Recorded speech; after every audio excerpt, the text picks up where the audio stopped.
I was a vigorous child when I was a youngster, and at that time, I constantly asked my parents to purchase different pieces of games for me to play in order to uplift my mood and challenge my limitations. And I usually distributed my time to play Lego, and I will tell you about that toy. If my memory serves me right, when I was a kid, I wanted to discover intellectual games to reckon my potential and improve my cognitive abilities. So, I had a great passion for playing puzzles, especially Lego. When I first received my Lego collection from my dad, I was totally taken aback by how fascinating it was. I remember that the rules of that game were pretty simple.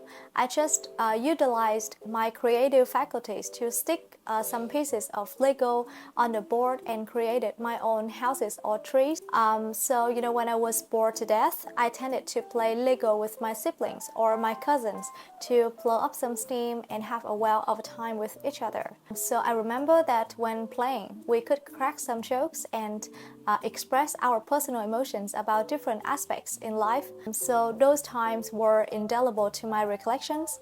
However, at the moment, I have to deal with my overloading schedule and I don't have an adequate time budget to play this game anymore. So in the future, I will definitely allocate my time to play more intellectual games and improve my logical thinking as well as my intelligence, and also help me to nurture my sense of satisfaction. First question, what kind of toys were famous in your childhood? Well, I don't remember much, but to the best of my recollection, in my childhood, there were some toys that were prevalent.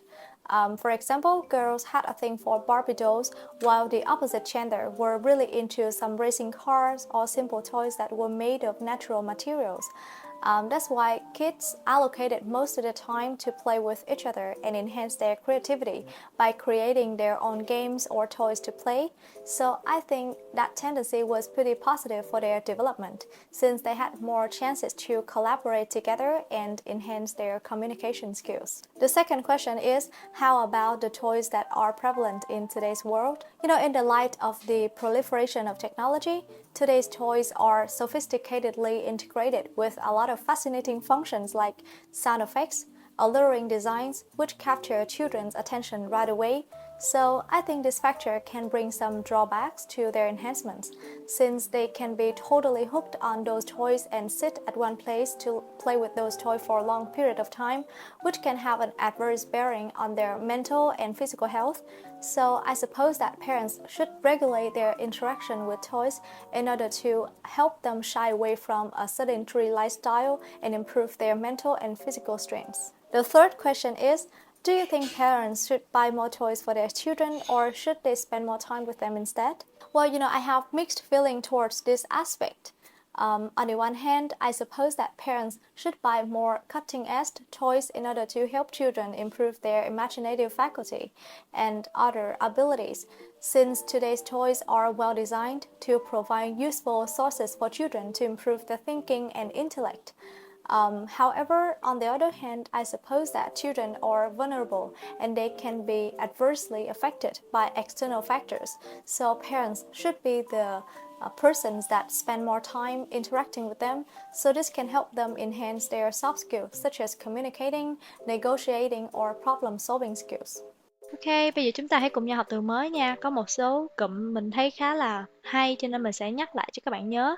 Đầu tiên là be totally hooked on something, có nghĩa là bị hoàn toàn phụ thuộc vào hoặc là bị nghiện cái gì đó, thì mình nói là be hooked on something, và nó tương đương với be addicted to something hoặc là be reliant on something. Một cụm tiếp theo mình đã giới thiệu cho các bạn rồi, mình nhắc lại thôi, đó là have an adverse bearing on something, có nghĩa là có tác động tiêu cực đến ai đó, với ai đó. Adverse ở đây có nghĩa là tiêu cực. Vậy thì mình có thể sử dụng một cụm khác, ví dụ là take a toll on something, cũng có nghĩa là gây hại. Một cụm danh từ tiếp theo là imaginative faculty. Tính từ imaginative có nghĩa là thuộc về tưởng tượng. Faculty ở đây có nghĩa là khả năng, nó tương đương với ability. Vậy thì imaginative faculty có nghĩa là cái khả năng tưởng tượng. Một cụm tiếp theo là be adversely affected. Hồi nãy mình đã giới thiệu rồi ha, adversely có nghĩa là tiêu cực, một cách tiêu cực. Vậy thì be adversely affected có nghĩa là bị ảnh hưởng một cách tiêu cực.